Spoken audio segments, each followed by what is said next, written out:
이곳은 신라의 서라벌 궁궐. 어느 날 이 궁궐에 괴이한 일이 발생하는데 병사들이 복도에서 보초를 서고 있던 어느 순간 찢어지는 날카로운 비명소리가 복도를 타고 울려 퍼지더니 궁녀들이 요란하게 비명 지르며 도망쳐대는 게 아닌가. 아니, 이게 무슨 일인가? 침입자인가? 어서 가보세. 때 아닌 소란에 병사들은 출동하고 궁궐을 뒤집듯 살폈지만 특별한 것은 아무것도 보이지 않았으니.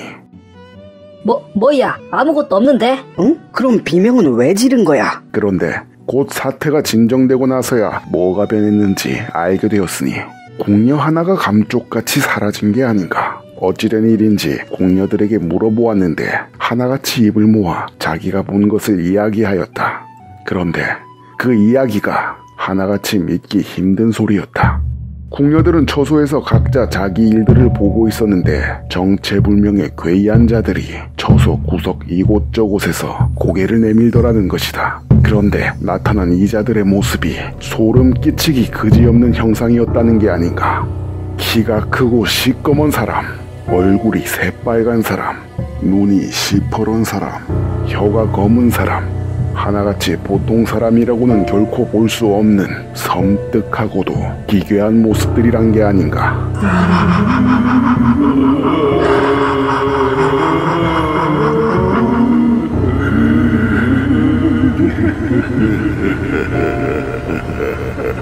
이 자들은 어느 순간인가 기척도 없이 나타났는데 놀라움과 두려움에 질려있는 궁녀들을 이리저리 살펴대는 것이다. 그리고는 자기들끼리 알 수 없는 말들을 주고받더라는 것. 그날의 말이 맞았다. 제리네 딸들이 여기 모두 모여있구나. 우선 하나 가지고 가지. 하더니 궁녀 한 명을 데리고선 언제 있었냐는 듯 사라졌다는 것이다. 좌중은 그저 아연실색할 뿐이었는데 그때 그 순간 사라졌던 궁녀가 갑자기 다시 나타났다.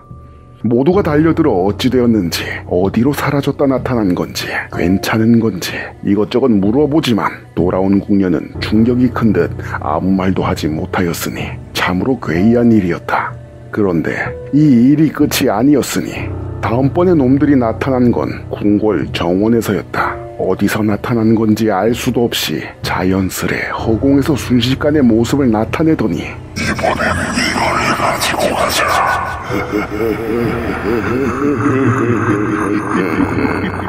또다시 궁녀 하나를 데리고 순식간에 모습을 감추더란 게 아닌가. 너무 순식간에 벌어진 일에 아무런 대처조차 할 수 없었다. 그리고 시간이 얼마간 지난 후 궁녀는 다시 원래 장소에 나타났다. 돌아온 궁녀는 한참이나 온몸을 떨며 두려워하더니 자신이 겪은 바를 말해주었다. 처음 정원에서 놈들과 눈이 마주쳤을 때 온몸에 힘이 쭉 빠지더니 눈앞이 아득해져 아무것도 보이지 않더라고 하였다.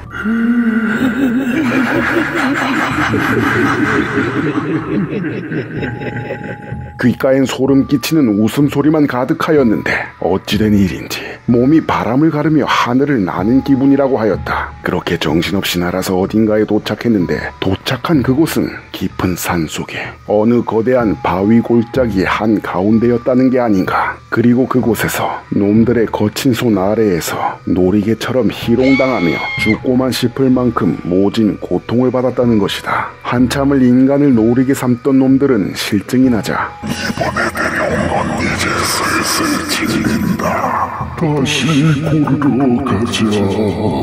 다시 고르러 가자. 그리고 다시 정신을 차렸을 땐 처음 납치되었던 장소에 돌아와 있었다는 것. 이 모든 상황은 결국 임금에게 보고가 올라갔고 임금은 불같이 경노하는데 뭐라, 그런 일이 있었다는 건가? 이 신성한 궁궐에 어찌 적도들이 제집마냥 들락달락 한단 말인고. 당장 대궐란을 샅샅이 수색하라. 분명 몰래 드나드는 통로 같은 게 있을 것이다.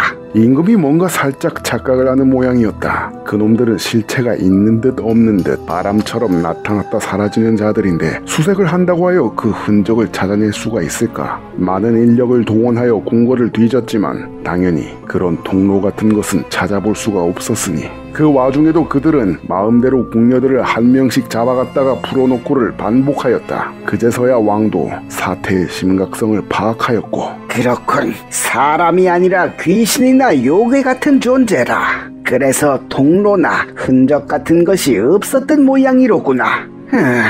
그럼 어찌해야 한다. 여봐라, 좋은 계책이 없겠는고. 전하, 이건 사람을 불러야 합니다. 전문가한테 맡겨야 합니다. 각지의 승려며 도사며 무당이며 가리지 않고 솜씨 있는 테마사들을 다 불러들이십시오. 허, 이놈아, 그건 안 되지. 갑자기 그랬다간 백성들이 어떻게 생각하겠느냐. 안 그래도 백성들 살기 뒤숭숭할 텐데 궁궐에서 그런 모습 보이면 민심이 어찌 되겠느냐. 그렇군요. 소신이 거기까지 생각 못했나이다. 그럼 전하께서는 좋은 방법이 있으신지요? 여봐라, 각지의 퇴마사들을 모아라. 그렇게 전문가들을 불러 모았으나 이 또한 아무 소용 없었으니 놈들은 이 퇴마사들이 구슬버리든 퇴마의식을 치르든 뭘 하든 간에 전혀 개의치 않고 궁녀를 여전히 납치해 갔던 것이다. 이럴 수가. 대체 어떻게 해야 한단 말이더냐. 이렇게 막연히 그저 당하고만 있어야 한다니. 여봐라, 어찌 해야 하겠는고. 이러면 어떠하겠습니까? 분명 궁녀들의 말에 의하면 하늘에 떠서 날아가는 기분이라 하였습니다. 그 날아갈 때 표시를 남긴다면 어디로 가는지 알 수 있지 않겠습니까? 궁녀들에게 안료로 쓰는 물감을 지니고 있게 하시옵소서. 납치당할 때 그 안료를 흩뿌리게 하십시오. 아니, 말이 되는 소리를 하거라. 갑자기 나타났다 사라지고 그러는데 안료를 뿌리고 그럴 틈이 어디 있겠느냐. 그럼 어찌 하오리까? 다른 방법이 있으시옵니까? 그날로 모든 궁녀는 안료를 몸에 지니고 다니게 하였고, 마침 한 명이 납치당하는 일이 또 발생했다. 어찌 됐느냐? 작전은 성공했느냐? 전하, 그게 실패했사옵니다. 워낙에 순식간에 나타났다가 사라지는 터라 안료도 궁녀가 사라진 부분에만 조금 흘려져 있을 뿐 위치를 알 만큼 길게 뿌려지지는 않는 모양입니다. 그렇게 모든 노력은 실패로 돌아가고 결국 모두 포기 상태에 이르게 된다. 이 모든 게 다 내가 부도덕하여 이 지경에 이른 것이겠다. 할 수 없지. 모든 궁녀들을 고향으로 다 돌려보내거라. 그런데 그때 도무지 방도가 없어 보이는 이 상황에 생각지도 못했던 실마리가 생기게 되는데, 마지막으로 납치되었던 궁녀가 되돌아오고 급히 임금에게 아른다. 전하, 납치당했던 장소가 어딘지 알 것 같사옵니다. 뭐라?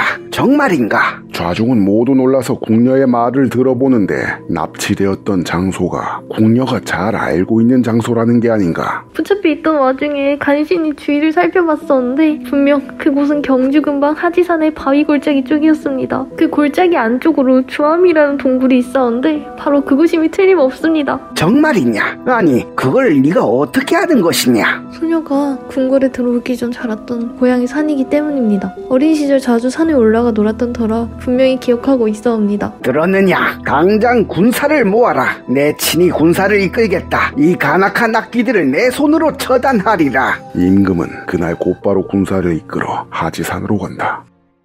군사를 풀어 산을 포위하고 들어가는데 골짜기 안쪽에 동굴이 하나 있었고, 그 앞에 웬 늙은 승려가 앉아있는 게 아니던가. 그리고 동굴 근처엔 궁녀들에게 나눠주었던 안료가 여기저기 흩뿌려져 있었으니, 저 늙은 중이 필시 악귀놈들의 정체일 것이다. 자, 모두 주의하여 포위하라. 그런데 그때 갑자기 눈을 감고 있던 그 승려가 나지막히 눈을 뜨고 임금 일행을 살펴보더니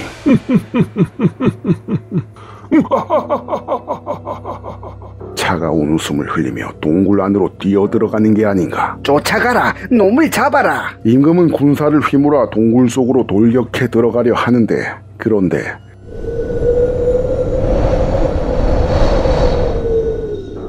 난데없는 차가운 바람이 동굴 속에서 세차게 불어오니, 갑자기 어떻게 동굴 속에서 바람이라니? 차가운 바람은 온몸을 에이는 듯 하였는데 점점 풍속은 더욱 강해지고 차가운 기운은 더욱 거세졌기에 군사들은 감히 접근을 할 수가 없었다. 이윽고 거센 바람을 이기지 못하여 날아가는 병사까지 생겨났다. 안 되겠다. 다들 물러나라. 전군 후퇴. 결국 포기하고 철군하는 수밖에 방법이 없었으니 임금은 군사를 물려 산기슭 아래에 진을 치고 기다렸다. 생각보다 강한 악귀로구나. 이를 어쩐단 말인가. 퇴치는커녕 접근조차 할 수가 없으니 무슨 좋은 방법 없겠느냐. 글쎄요. 떠오른 계책이 있긴 하오나 실현하기가 좀 애매한지라 말씀드리기엔 부족함이 있을 것 같나이다. 뭔데 그러느냐. 말해보거라. 이대로 쭉 허수아비도 아니고 마냥 지키고만 있을 순 없는 노릇 아니더냐. 전하, 그럼 이렇게 해보시는 건 어떻겠습니까? 산에다 불을 질러버리는 겁니다. 온 산을 다 시뻘겋게 불살라버리는 거죠. 그러면 뜨거워서라도 도망쳐 나올 터 그때 미리 궁수들을 배치해 뒀다가 쏴 죽여버리면 되지 않겠습니까? 말이 되는 소리를 하거라 이 멍텅구리야. 몸에 도수를 보지 못했느냐. 바람을 일으켜대지 않느냐. 불길이 민가로 번지고 그러면 어쩌려고. 생각을 좀 하고 말을 하거라. 아니... 이를 어쩐다. 아무리 생각해도 별 뾰족한 방법은 떠오르지 않았고 깊은 탄식만 내지를 뿐인 임금. 여봐라. 지금부터 산에다 불을 지르겠다. 자, 모두들 횃불을 챙기라. 결국 산에 불을 지를 생각을 한 임금. 군사를 시켜 작전을 실행하려는데 임금을 뵈러 왔소. 누군가 임금을 찾아왔는데 이게 누군가? 그 동굴 앞에 앉아있던 그 승려가 아니던가? 아니, 어찌 저자가 여기에. 여봐라. 저자를 붙잡아라. 놀란 임금이 호통을 치지만 이 승려가 대단한 도수를 부리는 걸 다들 목격했기에 겁먹은 병사들은 다가서지 못한다. 그때 승려가 조용히 입을 여는데 왕이여, 대체 왜 나의 안식을 방해하는가? 속세를 등지고 조용히 살아가고 있건만 어찌하여 가만히 있는 자를 건드리냔 말이오. 아니, 가만히 있다니 그게 무슨 소리요? 당신이 먼저 선빵을 쳤잖소. 뭐라, 선빵이라니 그게 무슨 개소리요? 보아하니 승려는 그간의 궁궐의 일들과 병사를 데리고 이렇게 온 이유도 잘 모르는 눈치인 게 아닌가. 어이없어진 임금은 그간의 모든 상황을 설명해 주었는데 승려는 가만히 듣다 비로소 이해를 한 모양이었다. 이럴 수가. 정녕 그것들이 그랬단 말이군요. 이거 참 송구하오. 내 앞으로 반드시 같은 일이 생기지 않도록 하겠소. 그것들은 대체 뭐란 말이요? 하는 짓거리들이 참으로 괴팍하던데. 그러자 승려는 나지막히 탄식하더니 어찌된 일인지 알려주었다. 지금으로부터 수십 년 전 빈도는 세상과 담을 쌓고 그 동굴에서 수련을 했었지요. 수십 년의 수련을 한 결과 득도를 할 만한 경지까지는 올랐으나 끝내 최후의 이치까지는 깨닫지 못하고 있었지요. 왜 그런 거 가만히 생각을 깊이 했는데 그때에도 아직 빈도의 마음속엔 불안과 번뇌, 욕망과 나태함이 남아있었던 게 아니겠소이까. 그건 어떤 수련을 하더라도 씻을 수가 없더군요. 하지만 씻을 수는 없더라도 내 안에서 분리는 할 수 있는 법, 가위로 도려내듯 빈도의 내면에서 끄집어다가 내버렸소이다. 말씀하신 궁궐에 나타난 그것들은 분명 내가 버린 저의 욕망들이 맞소이다. 아무튼 앞으로 그것들이 궁궐에서 나대지 못하도록 조치를 취하겠으니 염려 마옵소서. 아니 그럼 그 괴물들이 다 욕망이었다고? 욕망을 버리기 전엔 대체 어떤 인간이었던 게야? 임금은 승려의 식견과 능력에 탄복하여 나라의 국사가 되길 청하였고 승려도 이를 받아들이니 함께 궁궐로 돌아오게 된다. 자, 이분이 바로 오늘부터 궁궐에서 함께 지내게 된 국사 어르신이다. 지금까지 나타났던 악귀들은 전부 이 국사 어르신이 내버린 욕망 덩어리들이었고 이젠 그럴 일 없다 하니 다들 염려 말거라. 여러분, 쓰레기 함부로 무단 투기하지 맙시다.